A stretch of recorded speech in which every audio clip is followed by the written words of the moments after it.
Today is Monday, August 12th, 2 p.m. Wall Street had closed at regular session. Now it's in after hours. Many years ago, myself and a trading buddy of mine have partaken on this journey of becoming a consistently profitable day trader. And I have been attempting to pass and get funded and then get a payout from a trading firm for the past almost 2 years now, because it makes logical sense, and the cost will be comparable because whatever I have is essentially spent up in acquiring the knowledge that's required to become consistently profitable. So the formula has been there, but the intricate details of putting all those together in a symbiotic manner has taken this much time for me to finally see what's really going on. So, based on the numerous experiences that I've partaken with, lessons that I've learned from training courses, essentially it can be summed up in a single sentence, essentially. And it has something to do with, I suppose it has a additive effect of working as a dishwasher during the day, during the evening, so that I can trade.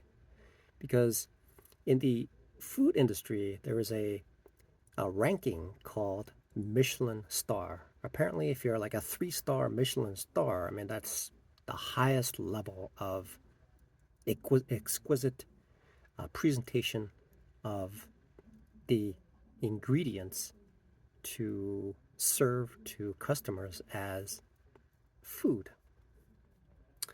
So it requires enormous amount of understanding of the details that are used to form this particular dish.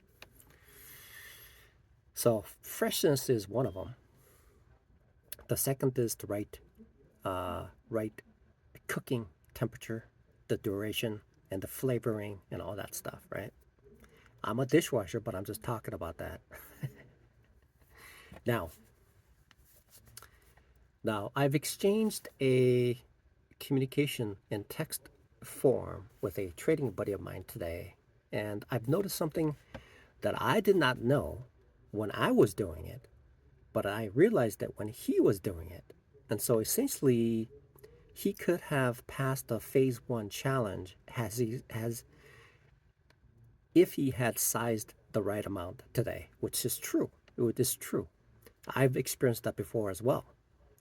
It has to be in the right situation at the uh, right right condition that allows trading to take the right amount of result.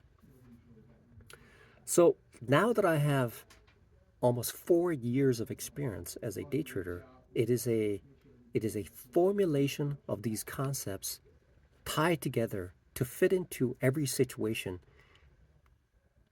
varied by the setups that are there and the conditions after the setup has unfolded, after the entry, and then when the trade management is taking place. But the prerequisite for making the right trade is essentially summed it up in a single sentence, which is, here it says here, the first ingredient is a stop loss. Now, the stop loss is to ensure that the odd chance that the statistical disadvantages takes place, then I can survive to trade another day, which takes care of the that takes care of the situations where my insight into a setup is incorrect. The second part is I'm looking for a high probability setup, a good setup. And what I need is um, so essentially what that a good setup is essentially equal to a good win to loss ratio. Essentially, that's what it is. It's a good win to loss ratio. That's what a good setup is. And that good setup could be something that has a large gap at the starting position between a support and resistance that allows me to maximize that entry to expand upon uh, that particular trade, such that when I enter, then it's going to be a large return, which is essentially a wide gap between the support and resistance. Okay. Now the fourth part is what I'm looking for is the right reward to risk ratio.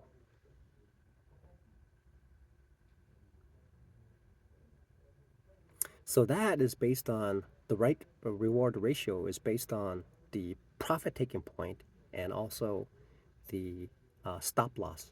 And that essentially is setting the stop loss and also the profit taking based on the support and resistance area of the particular setup. When I look at that setup and I can see that the profit target is going to be a resistance area, and where the loss is going to be at the stop loss area. So this in particular is a formula for a essentially a essentially a blueprint to a consistently profitable day trading scenario.